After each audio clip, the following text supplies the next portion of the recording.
कहने का भाव भी झगड़े किसी भी किस्म के हो सकते हैं, और राष्ट्रीय पद्धर के होण चाहे अंतरराष्ट्रीय पद्धर के, तो उत्थे हल जिहड़ा है वो शांतमई तरीके दे नाल कीता जांदा है।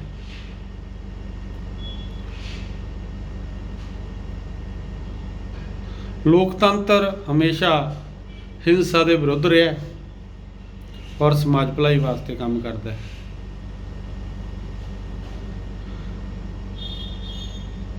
तो समाज भलाई दे विच भी जे किसी एक क्लास वास्ते, एक जमात वास्ते जे कोई लोकतंत्री सरकार काम करती है, तो असल लोकतंत्री सरकार नहीं अखवा सकती।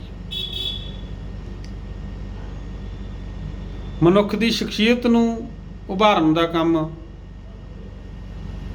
ये करती आ। लोकतंत्र दे विच असली शक्ति लोकां दे हत्थ विच हुंदी है, ये सब तो इहदा वड्डा गुण है।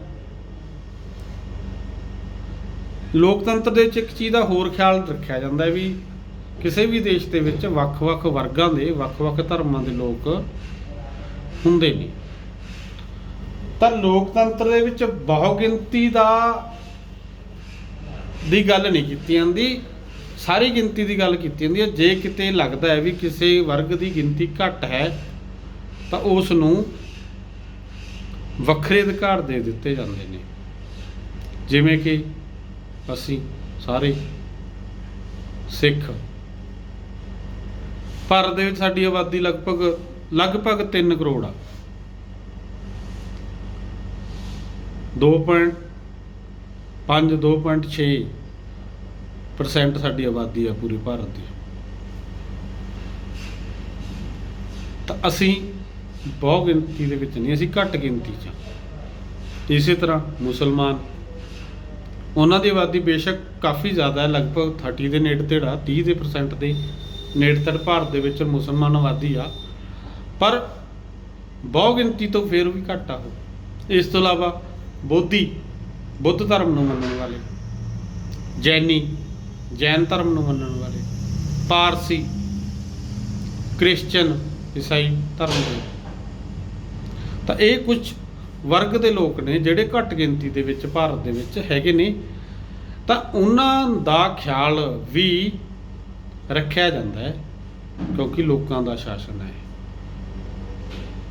शासन की शक्ति किहदे कोल आ? लोकां कोले आ। तो ये चीज़ जिहड़ी हैगी है लोकतंत्र दे विच देखण नूं मिलदी आ। लोकतंत्र लोकां दे प्रतिनिधियां दी सरकार हुंदी है। जिहड़े लोग ने वो आपदा प्रतिनिधि चुन के सरकार बनाउण वास्ते भेजदे आ, इसलिए जिहड़ी लोकतंत्री सरकार आ लोकां दे प्रतिनिधियां दी जिहड़ी सरकार वो हुंदी है। लोकतंत्री सरकार अपनी मर्जी के अनुसार कोई काम नहीं करती। लोकतंत्री सरकार जिहड़ी है वो संविधान जिहड़ा देश दा विच एक लिखती संविधान है। संविधान 2 तरह के हो सकते हैं, लिखती अलिखती। राजे जिहड़े है मूँह जबानी ही शासन चलाउंदे सी राजतंत्र दे विच। वो जे असीं गल करिए राजतंत्र की, जे असीं डेफिनेशन की गल करिए कि राजे दे मूँह चों निकलिया होया कोई भी शब्द कानून सी। अज उन्हें कोई फैसला दिता तो वो कानून बन गया। किते लिखिया नहीं हो जे बंदे ने चोरी की जां कोई इस तरह का कोई जुर्म किया तो उन्होंने बदले आ सज़ा दी जानी। उन्हें मौके पर सोचना है भी इनू की सज़ा देती, जे सिर कलम कर दो सज़ा, ये फिर मान लो उसी सज़ा वाला फिर कोई बंदा आ गया जुर्म वाला, ये बांह वढ़ दो, ये हत्थ वढ़ दो, मौके ते। पर लोकतंत्र दे विच संविधान लिखिया होया पूरा भी इस तरीके दे नाल की करना है। जे कोई आ काम गल हुंदी है तो वो इस तरीके दे नाल उसका निपटारा होना। क्योंकि सरकार दे 3 अंग है मेन, तुहानूं पता ही है, तुसीं पढ़िया पहलां भी। सरकार दे 3 अंग है, विधान पालिका, कार्यपालिका, न्यायपालिका। ਵਿਧਾਨ ਬਣਾਉਣ ਦਾ ਕੰਮ ਵਿਧਾਨ ਪਾਲਿਕਾ ਕਰਦੀ ਹੈ। ਵਿਧਾਨ ਮਤਲਬ ਵਿਧੀ ਮਤਲਬ ਕਾਨੂੰਨ। ਦੇਸ਼ ਦੇ ਵਿੱਚ ਕੀ ਕਾਨੂੰਨ ਬਣਾਉਣਾ ਹੈ, ਉਹ ਬਣਾਉਣ ਦਾ ਕੰਮ ਕੌਣ ਕਰਦੀ ਹੈ? ਵਿਧਾਨ ਪਾਲਿਕਾ ਦੇਸ਼ ਦੇ ਵਿੱਚ। ਉਹਨੂੰ ਲਾਗੂ ਕੌਣ ਕਰਦੀ ਆ? ਕਾਰਜਪਾਲਿਕਾ। ਅਤੇ ਜਿਹੜਾ ਕਾਨੂੰਨ ਬਣ ਗਿਆ ਅਤੇ ਜੇ ਉਹ ਪ੍ਰੋਪਰ ਰੂਪ ਦੇ ਵਿੱਚ ਨਾ ਲਾਗੂ ਹੋਵੇ, ਕਿਸੇ ਦੇ ਅਧਿਕਾਰ ਦੀ ਉਲੰਘਣਾ ਹੁੰਦੀ ਹੋਵੇ, ਅਤੇ ਫਿਰ ਕਿੱਥੇ ਜਾਊ ਬੰਦਾ? ਫਿਰ ਪਤਾ ਕਿੱਥੇ ਜਾਂਦਾ? ਫਿਰ ਜਾਂਦਾ ਨਿਆਂਪਾਲਿਕਾ 'ਚ। ਕਿੱਥੇ ਜਾਂਦਾ? ਨਿਆਂਪਾਲਿਕਾ। ਨਿਆਂਪਾਲਿਕਾ ਦੇਖਦੀ ਹੈ ਵੀ ਕੀ ਇਹਦਾ ਵਾਕਈ ਇਹਦੇ ਜਿਹੜਾ ਸੰਵਿਧਾਨ ਦੇ ਵਿੱਚ ਇਸ ਬੰਦੇ ਨੂੰ ਅਧਿਕਾਰ ਮਿਲਿਆ ਸੀ, ਉਹਦੇ ਅਧਿਕਾਰ ਦੀ ਉਲੰਘਣਾ ਹੋਈ ਹੈ, ਇਹਦੇ ਨਾਲ ਕੋਈ ਜਾਤੀ ਹੋਈ ਹੈ, ਤਾਂ ਨਿਆਂਪਾਲਿਕਾ ਕੀ ਕਰਦੀ ਹੈ? ਫਿਰ ਸਜ਼ਾ ਸੁਣਾਉਂਦੀ ਹੈ ਦੋਸ਼ੀ ਨੂੰ। ਤਾਂ 3 ਅੰਗ ਜਿਹੜੇ ਨੇ, ਵਿਧਾਨ ਪਾਲਿਕਾ, ਕਾਰਜਪਾਲਿਕਾ ਅਤੇ ਨਿਆਂਪਾਲਿਕਾ, ਇਹ ਸਰਕਾਰ ਦੇ ਅੰਗ ਨੇ। ਇਹਨਾਂ ਬਿਨਾਂ ਸਰਕਾਰ ਨਹੀਂ ਚੱਲਦੀ। ਸਰਕਾਰ ਜਿਹੜੀ ਮਰਜ਼ੀ ਹੋਵੇ, ਚਾਹੇ ਲੋਕਤੰਤਰੀ ਹੋਵੇ, ਚਾਹੇ ਰਾਜਤੰਤਰੀ ਹੋਵੇ, ਪਰ ਇਹਨਾਂ ਅੰਗਾਂ ਤੋਂ ਬਿਨਾਂ ਸਰਕਾਰ ਨਹੀਂ ਚੱਲਦੀ ਅਤੇ ਸੰਵਿਧਾਨ ਦੇ ਅਨੁਸਾਰ ਚੱਲਦੀ ਹੈ। ਲੋਕਤੰਤਰ ਹਮੇਸ਼ਾ ਲੋਕਾਂ ਦੀ ਭਲਾਈ ਕਰਦਾ। ਮਹੱਤਵ ਕੀ ਹੈ? ਕੀ ਇੰਪੋਰਟੈਂਸ? ਕਿਉਂ ਅਸੀਂ ਲੋਕਤੰਤਰ ਨੂੰ ਚੁਣਦੇ ਹਾਂ? ਕਿਉਂ ਵਿਸ਼ਵ ਦੇ 85% ਤੋਂ ਵੱਧ ਜਿਹੜੇ ਮੁਲਕ ਆ ਉਹਨਾਂ ਦੇ ਵਿੱਚ ਲੋਕਤੰਤਰ ਹੈ? ਭਾਰਤ ਲੋਕਤੰਤਰ ਦੀ ਸਭ ਤੋਂ ਵੱਡੀ ਉਦਾਹਰਨ ਹੈ। 1947 ਦੇ ਵਿੱਚ ਆਜ਼ਾਦ ਹੋਣ ਤੋਂ ਬਾਅਦ ਭਾਰਤ ਨੇ ਲੋਕਤੰਤਰੀ ਪ੍ਰਣਾਲੀ ਨੂੰ ਅਪਣਾਇਆ। ਇਹਦਾ ਮਤਲਬ ਇਹ 'ਚ ਕੋਈ ਮਹੱਤਵ ਸੀ, ਇਹਦਾ ਕੋਈ ਨਾ ਕੋਈ ਇਹਦਾ ਸਾਨੂੰ ਨਜ਼ਰ ਆਇਆ ਬੈਨੀਫਿਟ। ਫਿਰ ਇਹਦਾ ਤਾਂ ਕੋਈ ਇਹਦਾ ਮਹੱਤਵ ਹੈ। ਕਿਹੜੇ ਮਹੱਤਵ ਨੇ? ਪਹਿਲੀ ਗੱਲ ਤਾਂ ਕ੍ਰਾਂਤੀਆਂ ਹੋਈਆਂ ਨੇ ਹੁਣ ਤੱਕ ਦੇ। ਜਿੱਥੇ ਜਿੱਥੇ ਰਾਜਤੰਤਰ ਰਿਹਾ ਜਾਂ ਜਿੱਥੇ ਲੋਕਾਂ ਦੀ ਸੁਣਵਾਈ ਨਹੀਂ ਹੋਈ, ਲੋਕਾਂ ਨੇ ਉੱਥੇ ਇਕੱਠੇ ਹੋ ਕੇ ਸੰਘਰਸ਼ ਕੀਤਾ ਹੈ, ਜਾਨਾਂ ਗਵਾਈਆਂ ਨੇ। ਭਾਰਤ ਐਗਜ਼ਾਮਪਲ ਹੈ ਕਿ 1600 ਤੋਂ ਕਿਸੇ ਨਾ ਕਿਸੇ ਰੂਪ ਦੇ ਵਿੱਚ ਭਾਰਤ ਗੁਲਾਮ ਰਿਹਾ। ਗੁਲਾਮ ਤਾਂ ਸਦੀਆਂ ਤੋਂ ਰਿਹਾ। ਭਾਰਤ ਦੇ ਜਿਹੜੇ ਅਸਲੀ ਵਾਸੀ ਸੀ, ਦਰਾਵੜ ਲੋਕ, ਦਰਾਵੜ ਜਾਤੀ ਦੇ ਲੋਕ, ਸਾਰੇ ਉੱਤਰੀ ਭਾਰਤ ਦੇ ਵਿੱਚ ਰਹਿੰਦੇ ਸੀ। ਇੱਧਰ ਜੰਮੂ, ਹੁਣ ਵਾਲਾ ਪੰਜਾਬ, ਹਿਮਾਚਲ, ਹਰਿਆਣਾ, ਰਾਜਸਥਾਨ, ਉੱਤਰ ਪ੍ਰਦੇਸ਼, ਬਿਹਾਰ, ਮੱਧ ਪ੍ਰਦੇਸ਼, ਗੁਜਰਾਤ, ਇਹ ਸਾਰੇ ਦੇ ਸਾਰੇ ਜਿਹੜੇ ਨੇ ਇਹ ਦਰਾਵੜ ਲੋਕ ਰਹਿੰਦੇ ਸੀ। ਕਾਲੇ ਲੋਕ, ਕਾਲੇ, ਜਿਨ੍ਹਾਂ ਨੂੰ ਅਸੀਂ ਹੁਣ ਸਾਊਥ ਦੇ ਵਿੱਚ ਵੇਖਦੇ ਹਾਂ। ਤਾਂ ਹਮਲਾਵਰ ਆਏ ਉੱਪਰੋਂ ਮੱਧ ਯੂਰੇਸ਼ੀਆ ਤੋਂ, ਜਿਹਨਾਂ ਨੂੰ ਆਰੀਅਨ ਕਿਹਾ ਜਾਂਦਾ ਹੈ, ਆਰੀਆ ਲੋਕ। ਉਹਨਾਂ ਨੇ ਹਮਲਾ ਕੀਤਾ ਇਹਨਾਂ 'ਤੇ। ਤਾਕਤ ਦੇ ਵਿੱਚ ਉਹ ਤਾਕਤਵਰ ਸੀਗੇ। ਇਹਨਾਂ ਨੂੰ ਧਕੇਲਤਾ ਕਿੱਧਰ ਨੂੰ? ਦੱਖਣੀ ਭਾਰਤ ਵੱਲ ਨੂੰ। ਅਤੇ ਉੱਤਰੀ ਭਾਰਤ ਦੇ ਉੱਤੇ ਰਾਜ ਆਰੀਅਨ ਲੋਕਾਂ ਨੇ ਆਪ ਕਰਿਆ। ਅਸੀਂ ਸਾਰੇ ਕੀ ਹੈ? ਆਰੀਅਨ। ਸਾਊਥ ਵਾਲੇ ਕਿਉਂ ਨਹੀਂ ਬਣਾਉਂਦੇ ਨਾਰਥ ਵਾਲਿਆਂ ਨਾਲ? ਇਸੇ ਕਰਕੇ ਉਹ ਕਹਿੰਦੇ, ਉਹ ਇਹ ਮੰਨਦੇ ਵੀ ਸਾਨੂੰ ਉਹਨਾਂ ਨੇ ਧਕੇਲਿਆ ਹੋਇਆ। ਅਤੇ ਨਾਰਥ ਦੇ ਉੱਤੇ, ਉੱਤਰੀ ਭਾਰਤ ਦੇ ਉੱਤੇ ਜਿਹੜੇ ਬੈਠੇ ਆ ਬੰਦੇ, ਸਾਰੇ ਦੇ ਸਾਰੇ ਆਰੀਆ ਲੋਕ ਨੇ।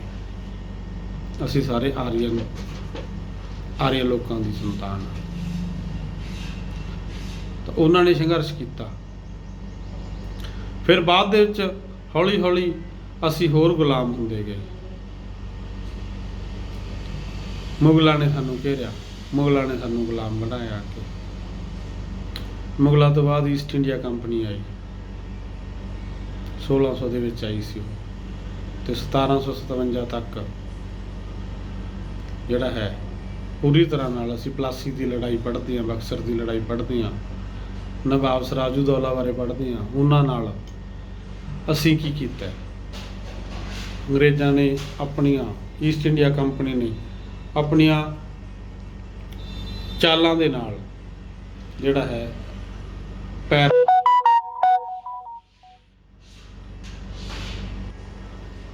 ਅਖੀਰ 1757 ਦੇ ਵਿੱਚ ਈਸਟ ਇੰਡੀਆ ਕੰਪਨੀ ਨੇ ਭਾਰਤ ਦੇ ਉੱਤੇ ਰਾਜ ਕਰ ਲਿਆ। 1757 ਤੋਂ ਲੈ ਕੇ 1857 ਤੱਕ ਈਸਟ ਇੰਡੀਆ ਨੇ ਖੂਬ ਲੁੱਟਿਆ ਕੁੱਟਿਆ ਭਾਰਤ ਨੂੰ ਵਪਾਰ ਦੇ ਨਾਂ ਤੇ। 1857 ਦੇ ਵਿੱਚ ਵਿਦਰੋਹ ਹੋਇਆ, ਕ੍ਰਾਂਤੀ ਹੋਈ। ਕ੍ਰਾਂਤੀ ਦਾ ਕਾਰਨ ਕੀ ਸੀ? ਕਿ ਸਾਨੂੰ ਉਹਨਾਂ ਦਾ ਰਾਜ ਪਸੰਦ ਨਹੀਂ ਸੀ, ਉਹ ਸਾਡਾ ਰਾਜ ਨਹੀਂ ਸੀ, ਉਹ ਸਾਡੇ ਤੇ ਰਾਜ ਕਰ ਰਹੇ ਸੀ ਤੇ ਸਾਨੂੰ ਗੁਲਾਮ ਬਣਾ ਕੇ ਰੱਖਿਆ ਸੀ। ਔਰ ਉਹਦੇ ਵਿੱਚ ਮੰਗਲ ਪਾਂਡੇ ਨਾਂ ਦਾ ਇੱਕ ਪਹਿਲਾ ਵਿਅਕਤੀ, ਪਹਿਲਾ ਸ਼ਹੀਦ, ਕ੍ਰਾਂਤੀ ਦਾ ਪਹਿਲਾ ਸ਼ਹੀਦ ਕਹਿੰਦੇ ਅਸੀਂ ਮੰਗਲ ਪਾਂਡੇ ਨੂੰ। 1857 ਦੀ ਘਟਨਾ ਇਹ। ਜਦੋਂ ਲੱਗਿਆ ਅੰਗਰੇਜ਼ਾਂ ਨੂੰ ਕਿ ਅਸੀਂ ਈਸਟ ਇੰਡੀਆ ਕੰਪਨੀ ਦੇ ਰਾਹੀਂ ਹੁਣ ਰਾਜ ਨਹੀਂ ਰੱਖ ਸਕਦੇ, ਤਾਂ ਸਿੱਧਮ ਸਿੱਧਾ ਰਾਜ ਜਿਹੜਾ ਹੈਗਾ ਉਹ ਇੰਗਲੈਂਡ ਦੀ ਮਹਾਰਾਣੀ ਐਲਿਜ਼ਾਬੈਥ ਉੱਤੇ ਰਾਜਤੰਤਰ ਹੈ। ਇੰਗਲੈਂਡ ਦੇ ਵਿੱਚ ਰਾਜਤੰਤਰ ਹੈ, ਰਾਜਾ ਰਾਜ ਕਰਦਾ ਉੱਥੇ। ਔਰ ਉਹਨਾਂ ਨੇ ਇੰਡੀਆ ਨੂੰ 1857 ਦੇ ਵਿੱਚ ਅੰਗਰੇਜ਼ੀ ਸਾਮਰਾਜ ਦੇ ਵਿੱਚ ਮਿਲਾ ਲਿਆ। 1857 ਵਿੱਚ ਇੰਡੀਆ ਦੇ ਉੱਤੇ ਅੰਗਰੇਜ਼ਾਂ ਦਾ ਰਾਜ ਡਾਇਰੈਕਟਲੀ ਹੋ ਗਿਆ ਸੀ ਤਾਂ ਪਹਿਲਾਂ ਤੋਂ ਹੀ, ਕਿਉਂਕਿ ਦੋ ਕੰਪਨੀਆਂ ਆਈਆਂ ਸੀ ਸਾਡੇ ਕੋਲੇ। ਕਿਹੜੀਆਂ? ਈਸਟ ਇੰਡੀਆ ਕੰਪਨੀ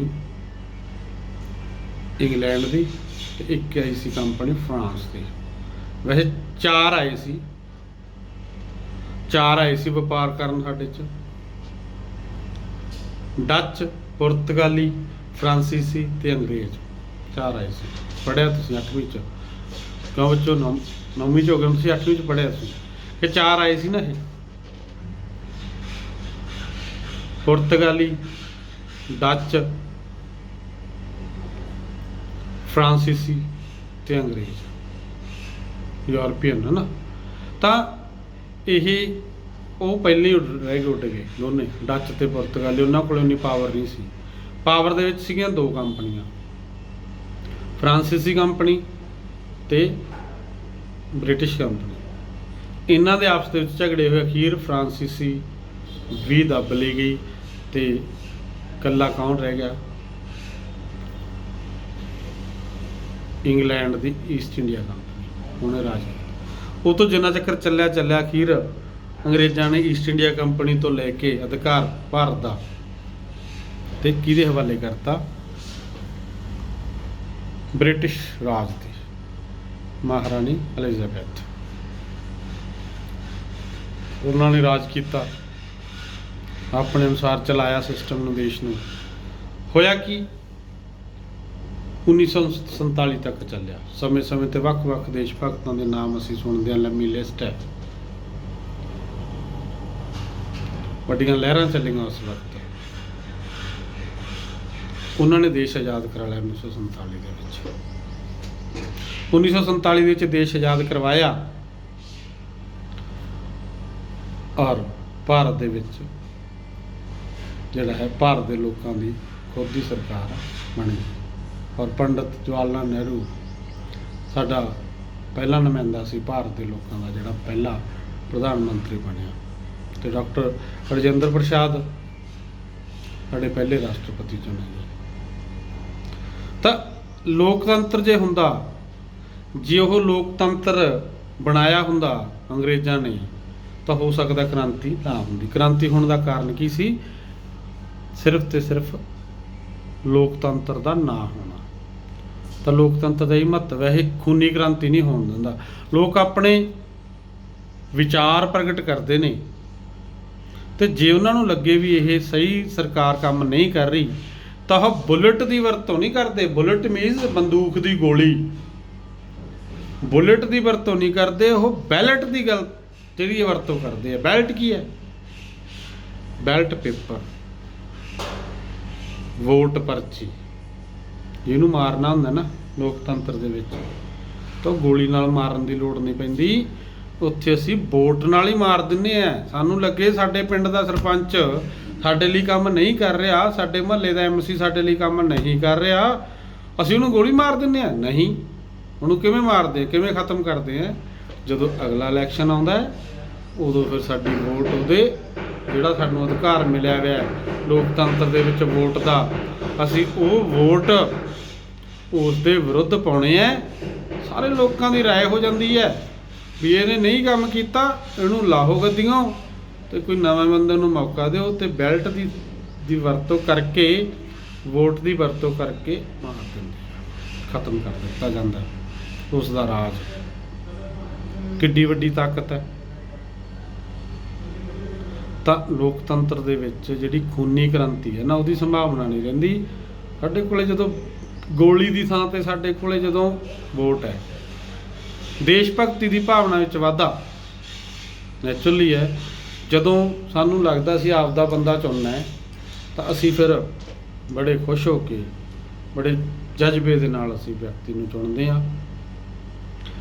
ਸਮਾਨਤਾ ਦੇ ਅਧਿਕਾਰਤ ਹੈ ਜਿਹੜੀ ਲੋਕਤੰਤਰ ਹੈ। ਭਾਰਤ ਦੇ ਵਿੱਚ ਰਹਿਣ ਵਾਲਾ ਹਰੇਕ ਵਿਅਕਤੀ ਬਿਨਾਂ ਕਿਸੇ ਭੇਦਭਾਵ ਦੇ, ਬਿਨਾਂ ਕਿਸੇ ਭੇਦਭਾਵ ਦੇ ਮਤਲਬ ਊਚ ਨੀਚ, ਨਾ ਅਮੀਰੀ ਨਾ ਗਰੀਬੀ, ਜਾਤ ਪਾਤ, ਨਾ ਉੱਚੀ ਜਾਤ ਦਾ ਤੇ ਨਾ ਨੀਵੀਂ ਜਾਤ ਦਾ, ਲਿੰਗ ਭੇਦ, ਨਾ ਮਰਦ ਦਾ ਫਰਕ ਨਾ ਔਰਤ ਦਾ ਫਰਕ, ਨਸਲ, ਰੰਗ, ਨਾ ਕਾਲਾ ਨਾ ਗੋਰਾ ਨਾ ਕਣਕ ਤੇ ਨਾ, ਕੋਈ ਫਰਕ ਨਹੀਂ ਕੀਤਾ ਜਾਂਦਾ ਲੋਕਤੰਤਰ ਦੇ ਵਿੱਚ। ਹਰੇਕ ਵਿਅਕਤੀ ਨੂੰ ਕੀ ਮਿਲਦਾ ਹੈ? ਬਰਾਬਰ ਦਾ ਅਧਿਕਾਰ। ਹਰੇਕ ਵਿਅਕਤੀ ਵੋਟਾਂ ਵਿੱਚ ਖੜਾ ਹੋ ਸਕਦਾ, ਹਰੇਕ ਬੰਦਾ ਖੁਦ ਨੂੰ ਪੇਸ਼ ਕਰ ਸਕਦਾ, ਤੇ ਫੈਸਲਾ ਉਹਦੀ ਪੇਸ਼ਕਾਰੀ ਦਾ ਕਿਹਨੇ ਕਰਨਾ ਹੈ? ਲੋਕਾਂ ਨੇ। ਕਿਉਂਕਿ ਸ਼ਾਸਨ ਕਿਹਦਾ? ਲੋਕਾਂ ਦਾ, ਲੋਕਤੰਤਰ।